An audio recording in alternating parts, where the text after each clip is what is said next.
Hello बच्चों, आपका हमारी YouTube चैनल पर दिल से स्वागत है। आज हम अपनी क्लास 6 साइंस सीरीज को कंटिन्यू करेंगे और स्टार्ट करेंगे chapter 2 diversity in the living world.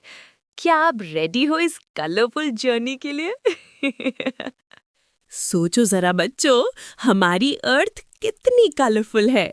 कहीं छोटे छोटे माइक्रो ऑर्गेनिजम्स होते हैं, कहीं ह्यूज ट्रीज, कहीं कलरफुल बटरफ्लाइज, तो कहीं पावरफुल एनिमल्स। मतलब हमारी अर्थ एक लिविंग म्यूजियम है, बिल्कुल फुल ऑफ डाइवर्सिटी। हर जगह कुछ नया, हर जगह कुछ अलग। और बच्चों, यही तो है नेचर की ब्यूटी। वैसे बच्चों, इस चैप्टर में हम एक्सप्लोर करेंगे हमारे आसपास कितनी तरह के प्लांट्स और एनिमल्स हैं। हर एक की अपनी खासियतें हैं। कोई छोटा सा इंसेक्ट, फिर भी नेचर के लिए इम्पोर्टेंट, तो कोई बड़ा एनिमल जो इकोसिस्टम को बैलेंस करता है। तो इतनी बड़ी वैरायटी को हम आसानी से कैसे ग्रुप कर सकते हैं, यानी कि इनका क्लासिफिकेशन कैसे होता है। और बच्चों, सोचो जरा, हर लिविंग ऑर्गेनिज्म अपने एनवायरनमेंट के हिसाब से एडजस्ट करता है। जैसे डेजर्ट का कैमल अपने लॉन्ग लेग्स और हम्प की हेल्प से गर्मी और रेत में सरवाइव करता है। और ओशन की फिशेस पानी में गिल्स की हेल्प से सांस लेती है। और स्नोई रीजन के पेंगुइन्स अपने थिक फेदर्स और फैट लेयर की वजह से ठंड को सह लेते हैं। देखा जाए तो कितना अमेजिंग है ना। तो देखा बच्चों, हर जगह हर ऑर्गेनिज्म की अपनी एक स्टोरी है। और यही तो है diversity in the living world. हर लीफ, हर बर्ड, हर छोटी इंसेक्ट नेचर से कनेक्टेड है। कैसे, वो अभी देखेंगे। तो बच्चों, रेडी हो जाओ एक्साइटिंग जर्नी के लिए, जहां हम जानेंगे कि लिविंग वर्ल्ड कितना अमेजिंग, कलरफुल और डाइवर्स है। और बच्चों, अब बिना टाइम वेस्ट किए अपना चैप्टर स्टार्ट करते हैं। सबसे पहले हमारे बुक के स्टार्टिंग में एक बहुत प्यारा श्लोक दिया हुआ है, एक बहुत ही सुंदर संस्कृत श्लोक जो हमें निस्वार्थता का एक ब्यूटीफुल मैसेज देता है। आइए देखते हैं। छायामन्यस्य कुर्वन्ति न तिष्ठन्ति स्वयमातपे फलान्यपि परार्थाय वृक्षः सत्पुरुषाः इव। इसका मतलब है, वृक्ष खुद धूप में खड़े रहते हैं लेकिन दूसरों को छाया देते हैं। उनके फल भी दूसरों के लिए होते हैं, अपने लिए नहीं। ठीक वैसे ही सज्जन व्यक्ति यानी सत्पुरुष खुद कष्ट सहते हैं लेकिन दूसरों का भला करते हैं। सोचो बच्चों, अगर हम सब वृक्षों की तरह निस्वार्थ हो जाएं, तो दुनिया कितनी ब्यूटीफुल बन सकती है ना।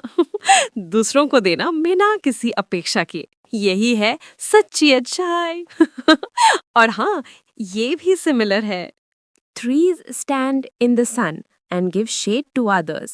Their fruits are also for others. Likewise, good people bear all hardships and bring welfare to others. They give to others whatever they have earned. मतलब वही है, वृक्ष स्वयं धूप में खड़े रहते हैं पर दूसरों को छाया देते हैं। उनके फल भी अपने अपने उपयोग के लिए नहीं, बल्कि दूसरों के हित के लिए होते हैं। इसी प्रकार सज्जन व्यक्ति भी अपने कष्टों को सहते हुए सदैव दूसरों का भला करने में लगे रहते हैं।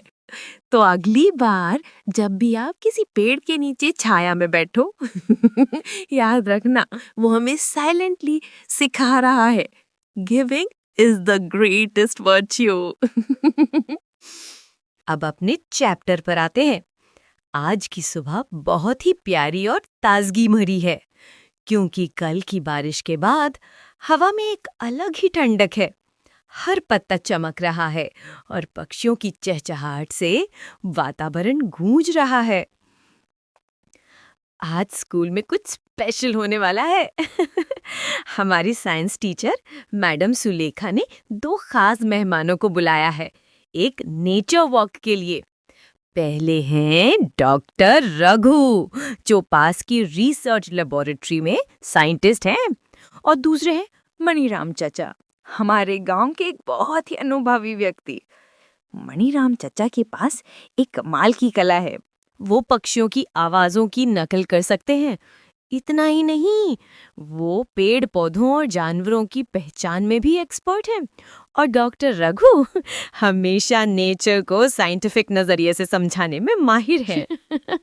सो बच्चों, इमेजिन दो ऐसे लोगों के साथ एक साइंटिस्ट और एक नेचर एक्सपर्ट, कितनी अमेजिंग नेचर वॉक होने वाली है।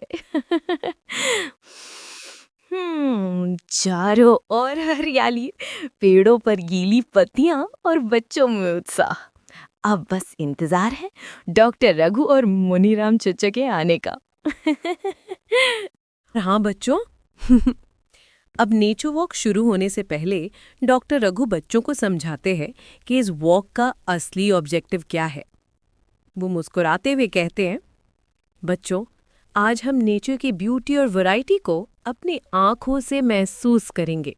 इस वॉक का मकसद सिर्फ देखना नहीं, बल्कि ऑब्जर्व करना और सीखना भी है। सारे बच्चे बहुत एक्साइटेड हैं। उनके चेहरों पर उत्सुकता झलक रही है।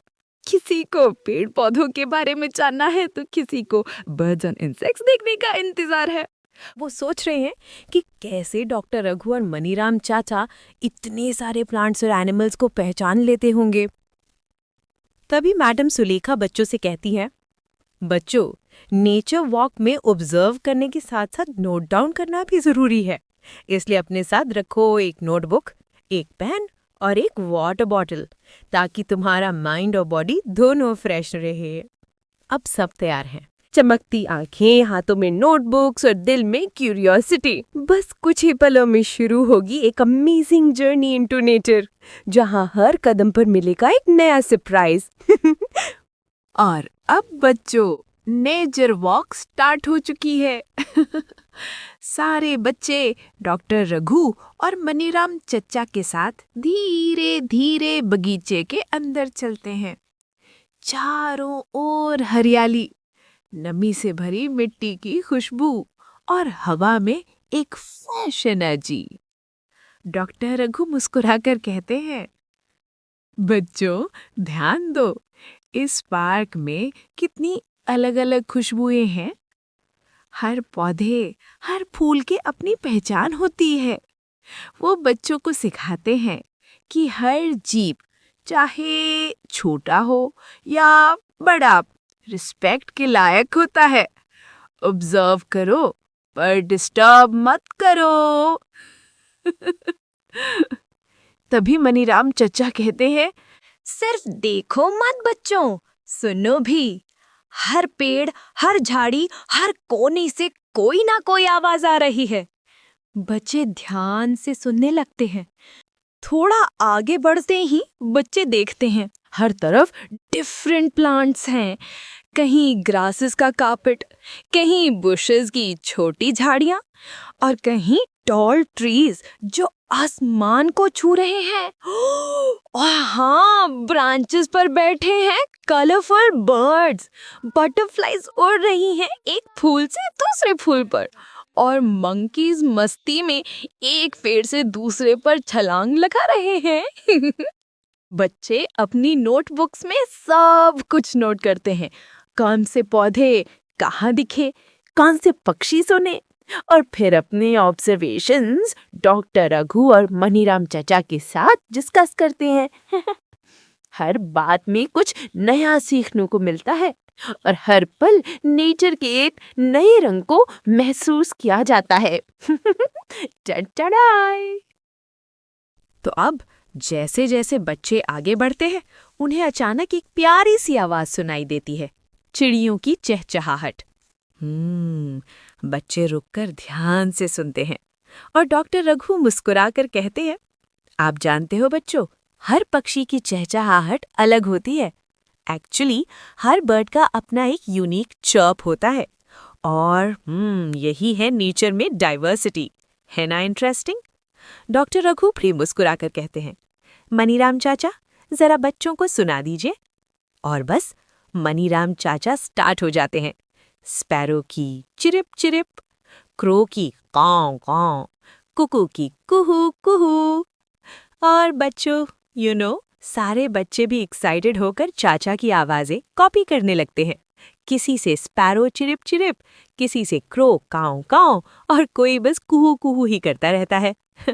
पूरा पार्क बच्चों की हंसी और बर्ड कॉल से भर जाता है। एकदम फन फिल्ड लर्निंग मोमेंट। और अब बच्चों आगे, क्या आपने कभी अपने आसपास के प्लांट्स और एनिमल्स को ध्यान से देखा है? क्या कभी डिफरेंट बर्ड्स की आवाजें सुनी हैं? या नोटिस किया है कि हर पेड़ की पत्तियां थोड़ी अलग होती हैं?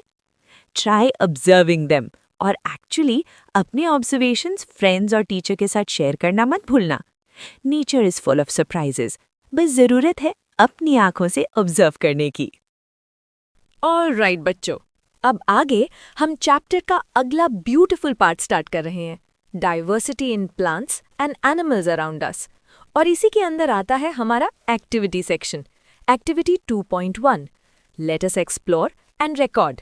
क्योंकि इस एक्टिविटी में हम नेचर को खुद एक्सपीरियंस करने वाले हैं। So let's get started. सबसे पहले बच्चों, प्लान कीजिए एक छोटा सा नेचर वॉक अपने टीचर के साथ, may be in a near by park और a small forest area. Believe me, ये वॉक बहुत मजेदार होने वाली है। नाउ व्हाइल वॉकिंग, बस अपनी आईज और ईयर्स ओपन रखना। अलग अलग प्लांट्स देखो, छोटे छोटे इंसेक्ट्स नोटिस करो, बर्ड्स की आवाजें सुनो और आसपास के एनिमल्स भी ऑब्जर्व करो। ऑल्सो वेदर को भी नोट करना है, जैसे is it hot, cold, windy और काइंड ऑफ ह्यूमिड। ये सब चीजें नेचर के बिहेवियर को समझने में हेल्प करती हैं। अगर तुम्हें रास्ते में कोई फॉलन लीव्स या फॉलन फ्लावर्स मिल जाएं, तो तुम उन्हें जेंटली उठा सकते हो, only the fallen ones, okay? और फिर लेटर जब घर जाओ या क्लास में वापस आओ, तुम उनसे एक प्यारी सी स्क्रैप बुक भी बना सकते हो। सोचो जरा, ये बिल्कुल ऐसा होगा जैसे तुम अपने एक छोटी सी नेचर कलेक्शन बना रहे हो, मतलब अपना खुद का मिनी म्यूजियम। हर पत्ती, हर फूल अपनी एक अलग स्टोरी लेके आएगा। अब आगे बच्चों, नेचर का ख्याल रखना भी बहुत जरूरी है। प्लांट्स को डिस्टर्ब मत करना, लीव्स या फ्लावर्स को प्लक मत करना, बर्ड्स या इंसेक्ट्स को परेशान मत करना। नेचर हमें इतना कुछ देती है, so we must respect it, like a good friend. तो अब फाइनली अपना नोटबुक खोलो और टेबल 2.1 में अपने ऑब्जर्वेशंस रिकॉर्ड करते चलो। तुम्हें नोट करना है नेम ऑफ प्लांट्स, स्टेम्स कैसा है, thin, thick, woody, soft, leaves कैसी हैं, small, rough, smooth, big, flowers, colours, smells, shapes, और anything interesting you find. Figure 2.1 और टेबल 2.1 में एग्जाम्पल्स ऑलरेडी दिए गए हैं, so that kind of helps you understand exactly what to look for. So बच्चों, अब टाइम है नेचर को फील करने का, ऑब्जर्व करने का और उसकी अमेजिंग डाइवर्सिटी को डिस्कवर करने का। You ready right? Let's go explore. इसके लिए सबसे पहले अब हम यहाँ टेबल 2.1 को ध्यान से देखते हैं। ये टेबल क्या है?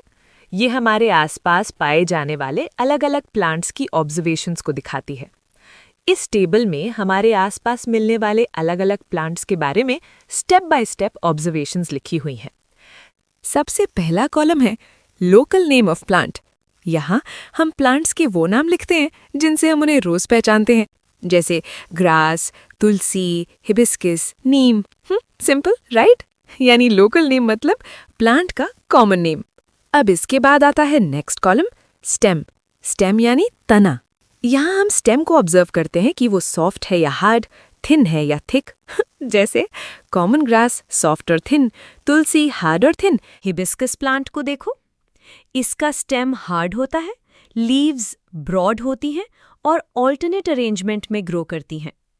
सो इसके फ्लावर्स बड़े और कलरफुल होते हैं।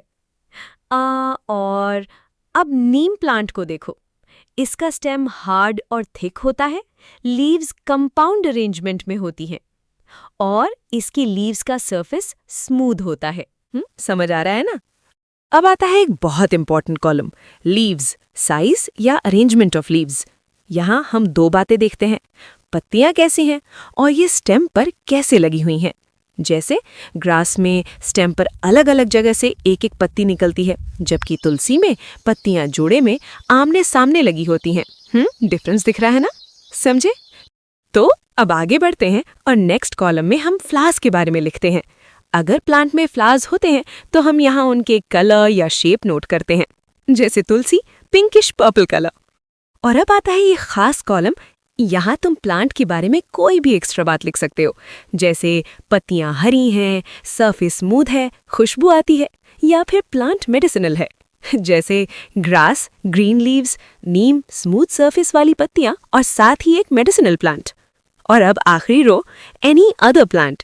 ये रो खास तौर पर तुम्हारे लिए है। यहाँ तुम अपनी पसंद का कोई भी प्लांट चूज कर सकते हो, जैसे रोज प्लांट, स्टेम हार्ड और थॉर्नी होता है, लीव्स ग्रीन होती हैं, फ्लावर्स कलरफुल और फ्रेग्रेंट होते हैं। सो बच्चों, इस टेबल से हमें क्या समझ आता है कि डिफरेंट प्लांट्स की फीचर्स अलग अलग होती है। स्टेम, लीव्स और फ्लावर्स में वेरिएशन होता है, और इन्हीं ऑब्जर्वेशंस की हेल्प से हम प्लांट्स को आइडेंटिफाई और ग्रुप कर सकते हैं, राइट? जब तुमने ये आखिरी रो भी भर ली, एनी अदर प्लांट वाली, और अपनी पसंद के प्लांट की ऑब्जर्वेशंस भी नोट कर ली, अच्छा, अब ज़रा सोचो, इतने सारे प्लांट्स को ध्यान से ऑब्जर्व करने के बाद क्या तुम्हें नहीं लगता कि अच्छा कुछ प्लांट्स में सिमिलैरिटीज़ हैं और कुछ में डिफरेंसेस हैं? और बस यहीं से एक्चुअली हम अगली थिंकिंग की तरफ बढ़ते हैं। अब बच्चों, जब तुमने टेबल 2.1 में अलग अलग प्लांट्स की ऑब्जर्वेशंस देख ली हैं, तो नेचुरली हमारे मन में एक सवाल आता है, What similarities and differences did you find among the plants that you observed? यानी तुमने जो प्लांट्स ऑब्जर्व किए उनमें कौन सी बातें सेम थी और कौन सी बातें डिफरेंट थी? अब जब तुम इस सवाल पे थोड़ा सोचोगे तो धीरे धीरे ये समझ आने लगेगा कि प्लांट्स में एक्चुअली काफ़ी वैरायटी होती है। जैसे कुछ पौधे टॉल होते हैं और कुछ शॉर्ट होते हैं, कुछ प्लांट्स का स्टेम हार्ड होता है और कुछ का स्टेम सॉफ्ट होता है, लीव्स की शेप अलग अलग हो सकती है, और लीव्स कभी स्टेम पे ऑल्टरनेट लगती हैं तो कभी ऑपोजिट डायरेक्शन में। कुछ प्लांट्स में लीव्स छोटी होती हैं, कुछ में बड़ी, कुछ स्मूथ और कुछ रफ, और फ्लावर्स की तो एक्चुअली बात ही अलग है। कुछ फूल रंग बिरंगे होते हैं, कुछ खुशबूदार, कुछ छोटे और कुछ बड़े और चमकीले। कलर, शेप और सेंट तीनों एक प्लांट से दूसरे प्लांट में अलग हो सकते हैं।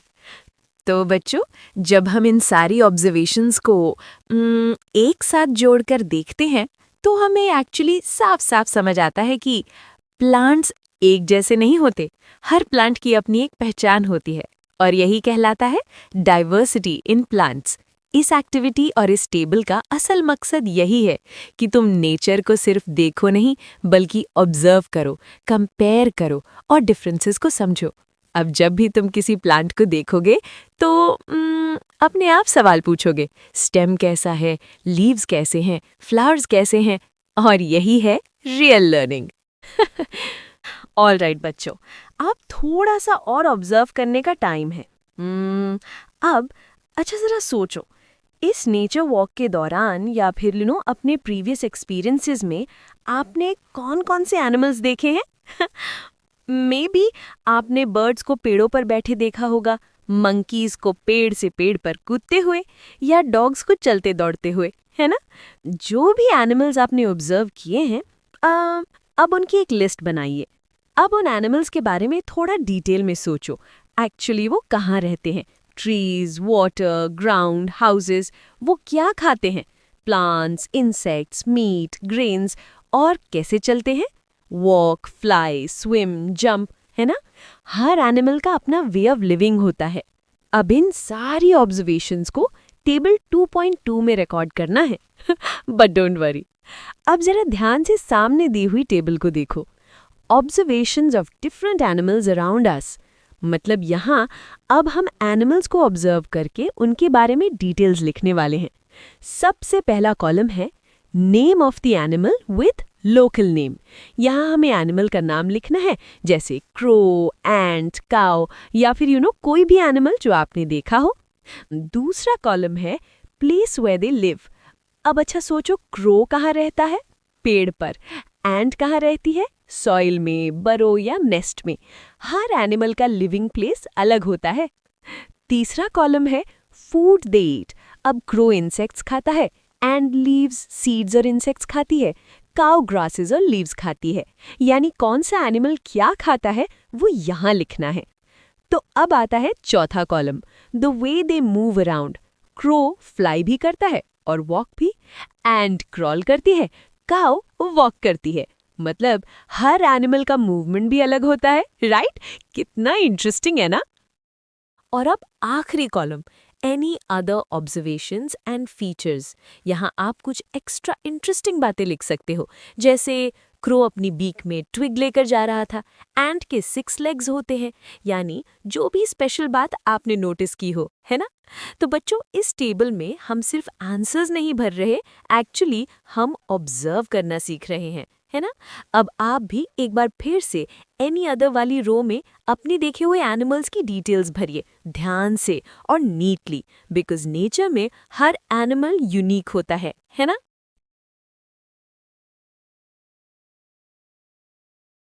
और जब आप अलग अलग एनिमल्स को ध्यान से देखते हैं और उनकी डिटेल्स लिखते हैं, तो सिर्फ लिखना ही नहीं होता एक्चुअली, आप उन्हें कंपेयर करना भी स्टार्ट कर देते हैं। और कंपैरिजन से ही सिमिलैरिटीज और डिफरेंसेस समझ में आने लगते हैं। तो बच्चों, अब जरा रुक कर सोचने का टाइम है। जो एनिमल्स आपने टेबल 2.2 में ऑब्जर्व किए और रिकॉर्ड किए हैं, उनमें अच्छा क्या-क्या सिमिलैरिटीज और डिफरेंसेस हैं? आपने नोटिस किया होगा कि कुछ एनिमल्स लैंड पर रहते हैं, कुछ एनिमल्स ट्रीज पर रहते हैं। बर्ड्स यूजुअली ट्रीज पर रहते हैं, फिश वाटर में रहती हैं, और कुछ एनिमल्स जैसे फ्रॉग लैंड पर भी और वाटर में भी रह सकते हैं। मतलब बच्चों, एनिमल्स का लिविंग प्लेस एक जैसा नहीं होता। कोई टेरेस्ट्रियल, कोई आर्बोरियल, कोई एक्वाटिक और कोई एम्फीबियन। अब एक्चुअली सिर्फ रहने की जगह ही नहीं, एनिमल्स के फूड हैबिट्स भी अलग होते हैं।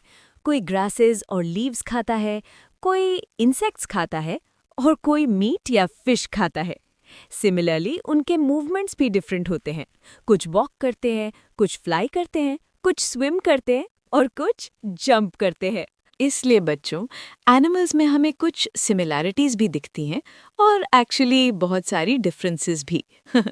और यही डिफरेंसेस हमें नेचर की डाइवर्सिटी को समझने में हेल्प करती हैं। ऑब्जर्व केयरफुली, कंपेयर पेशेंटली और नेचर को समझने की कोशिश करते रहो। तो अब टाइम है थोड़ा क्रिएटिव बनने का। जो प्लांट्स और एनिमल्स आपने ऑब्जर्व किए हैं, अब उन्हें ड्रॉ करने और कलेक्ट करने का।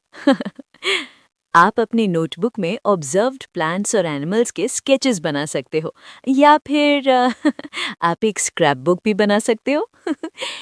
अलग अलग प्लांट्स की लीव्स, फॉलन फ्लावर्स और कभी-कभी एनिमल्स के फेदर्स। रिमेंबर, सिर्फ फॉलन लीव्स, फ्लावर्स और फेदर्स। एक्चुअली कोई भी लिविंग प्लांट या एनिमल डिस्टर्ब नहीं करना है। अब जो भी आपने कलेक्ट किया है या स्केच किया है, उसके साथ साथ उसकी डिटेल्स भी लिखनी है।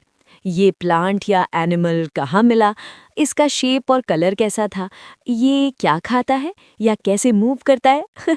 यानी सिर्फ देखना नहीं, समझना भी है। और बच्चों, लर्निंग सिर्फ पार्क तक ही लिमिटेड नहीं है। जब आप स्कूल जाते हो या स्कूल से वापस आते हो, अपनी सराउंडिंग्स को भी ध्यान से ऑब्जर्व करना। हो सकता है आपको कोई नया प्लांट दिख जाए या कोई एनिमल, बर्ड या इंसेक्ट जो आपने पहले नोटिस ही नहीं किया हो। अगर ऐसा कुछ नया दिखे तो उसका नाम टेबल 2.1 या टेबल 2.2 में ऐड करना मत भूलना, बिकॉज नेचर हर दिन हमें कुछ नया सिखाती है, बस हमें ऑब्जर्व करना आना चाहिए। सो बच्चों, ड्रॉ, कलेक्ट, ऑब्जर्व, राइट और नेचर के साथ कनेक्ट रहो। Learning science starts with curiosity और क्यूरियोसिटी स्टार्ट्स विथ ऑब्जर्वेशन। जब हम ऐसे ऑब्जर्व करना सीख जाते हैं तो साइंस सिर्फ किताब तक सीमित नहीं रहती। वो हमारी फीलिंग का हिस्सा बन जाती है, हमारी थिंकिंग का हिस्सा बन जाती है और एक्चुअली नेचर के साथ हमारे कनेक्शन का भी हिस्सा बन जाती है। तो अब हम आगे मूव करते हैं और अब हम एक ऐसी एक्टिविटी करने वाले हैं जो हमें नेचर को अप्रिशिएट करना सिखाएगी। So activity 2.2, let us appreciate. This activity is not about writing fast, actually it's about feeling and thinking slowly. सबसे पहले बच्चों अपनी आंखें बंद कर लो और लगभग 30 सेकेंड्स के लिए एक प्लांट और एक एनिमल के बारे में सोचो जिसे तुमने ध्यान से ऑब्जर्व किया हो और जिसे तुम सच में अप्रिशिएट करते हो। अब 1 बाय 1 हर बच्चा ब्लैक बोर्ड पर वही प्लांट और एनिमल ड्रॉ करेगा जिसके बारे में उसने सोचा था।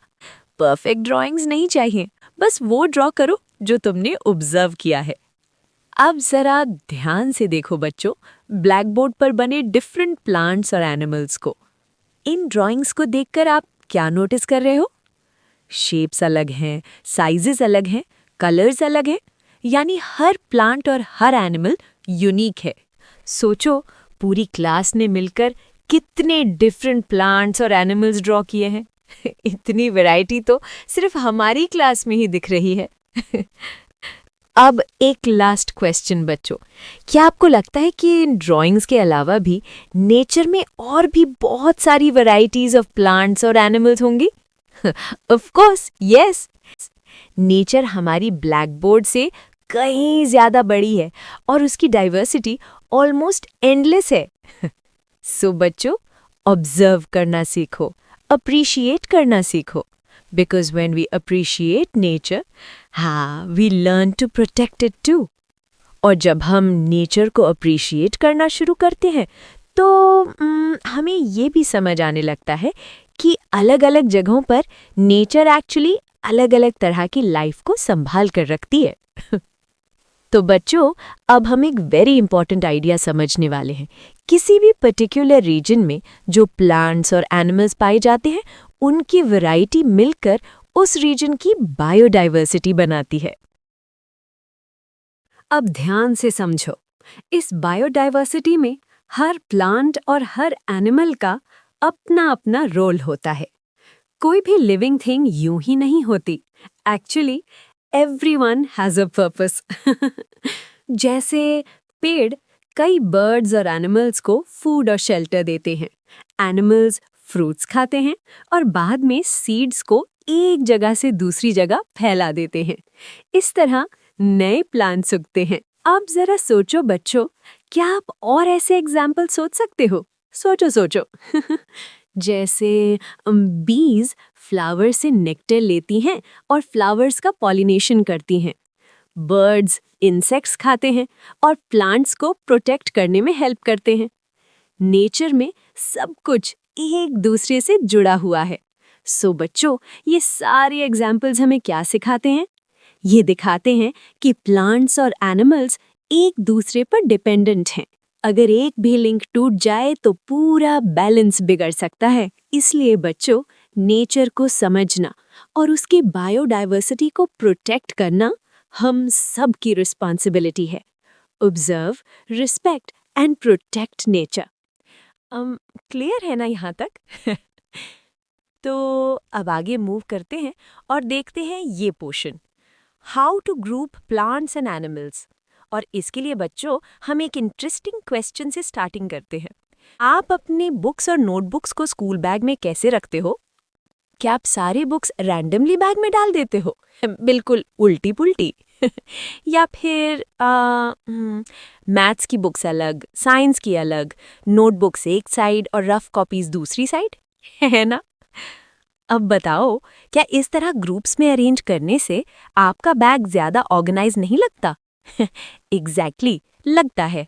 जब हम चीज़ों को ग्रुप्स में रखते हैं तो उन्हें फाइंड करना आसान हो जाता है और कंफ्यूजन भी कम हो जाता है। अब बच्चों, चलो इसी आइडिया को अपने आसपास की दुनिया पर अप्लाई करते हैं। हमारे चारों ओर बहुत तरह के प्लांट्स और एनिमल्स हैं। Different shapes, different sizes, different colours, different features. Section 2.1 में आपने इनके बारे में ऑब्जर्व किया, नोट किया और कंपेयर भी किया। अब एक्चुअली अगला स्टेप क्या है? अब हम इन्हें सिमिलैरिटीज और डिफरेंसेस के बेसिस पर ग्रुप्स में अरेंज करेंगे। सो बच्चों, जैसे बुक्स को ग्रुप करने से बैग ऑर्गेनाइज्ड हो जाता है उसी तरह प्लांट्स और एनिमल्स को ग्रुप करने से हमें नेचर को बेटर तरीके से समझने में मदद मिलती है। इसी को समझने के लिए अब आगे हम देखेंगे प्लांट्स और एनिमल्स को किन किन तरीकों से ग्रुप किया जाता है और व्हाई क्लासिफिकेशन साइंस का इतना इम्पोर्टेंट पार्ट है। इसके लिए बच्चों अब हम एक टीम एक्टिविटी करने वाले हैं, एक ऐसी एक्टिविटी जिसमें ऑब्जर्वेशन, थिंकिंग और डिस्कशन तीनों शामिल है। So let's begin.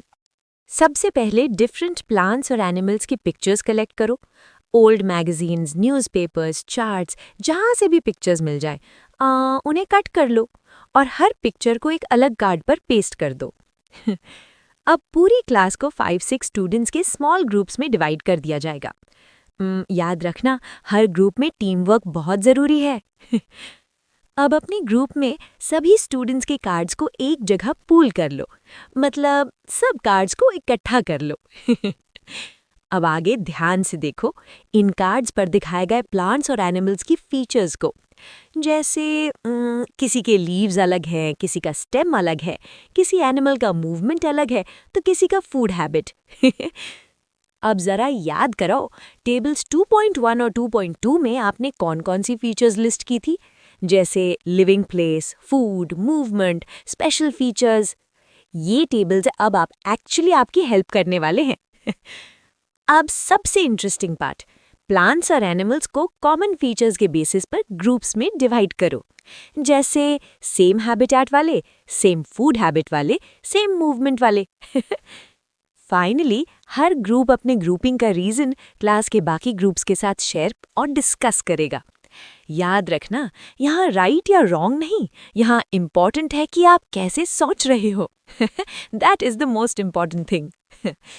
सो बच्चों, इस एक्टिविटी से हमें ये समझ आता है कि ग्रुपिंग हमें नेचर को बेटर तरीके से समझने में हेल्प करती है। सो अब आगे ज़रा एक इंटरेस्टिंग बात नोटिस करते हैं। जब आपने प्लांट्स को ग्रुप किया था, क्या सभी ग्रुप्स ने सेम बेसिस यूज़ किया था? शायद नहीं, राइट? एक्चुअली आपको ये देखकर थोड़ा सरप्राइज भी हुआ होगा कि डिफरेंट ग्रुप्स ने डिफरेंट तरीके से ग्रुपिंग की। अब सोचो ज़रा, ऐसा क्यों हुआ होगा? इसका सिंपल रीज़न ये है कि डिफरेंट स्टूडेंट्स ने कॉमन फीचर्स भी अलग अलग चुने। कुछ स्टूडेंट्स ने प्लांट्स के हाइट को बेसिस बनाया, जैसे short plants, medium plants, tall plants, जबकि कुछ स्टूडेंट्स ने प्लांट्स ने फ्लावर्स हैं या नहीं, इसको बेसिस बनाया, राइट? अब यहाँ इम्पॉर्टेंट बात क्या है? कोई भी ग्रुपिंग रॉन्ग नहीं है। ये एक्चुअली दिखाता है कि हर स्टूडेंट का ऑब्जर्व करने और सोचने का तरीका अलग हो सकता है। सो बच्चों, साइंस हमें यही सिखाती है, डिफरेंट फीचर्स को नोटिस करो, लॉजिकली सोचो और कॉन्फिडेंटली एक्सप्लेन करो कि आपने ग्रुपिंग क्यों की। Because learning science means thinking in your own way. So बच्चों, अब नेक्स्ट पेज पर मूव करते हैं। अब जरा इस फिगर को ध्यान से देखते हैं। ये हमें दिखा रही है कि प्लांट्स और एनिमल्स को किन किन फीचर्स के बेसिस पर ग्रुप किया जा सकता है, जैसे प्रेजेंस या absence of flowers, stem hard है या सॉफ्ट, एनिमल्स क्या खाते हैं और वे कहाँ रहते हैं। आपने भी शायद एनिमल्स को ग्रुप किया होगा। किसी ने फूड हैबिट्स के बेसिस पर, किसी ने हैबिटेट के बेसिस पर और किसी ने कलर या मूवमेंट के बेसिस पर।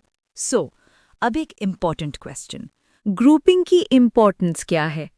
सिंपल रीज़न है बच्चों, जब हम प्लांट्स और एनिमल्स को सिमिलैरिटीज़ और डिफरेंसेस के बेसिस पर ग्रुप करते हैं तो उन्हें समझना और स्टडी करना इजी हो जाता है ना?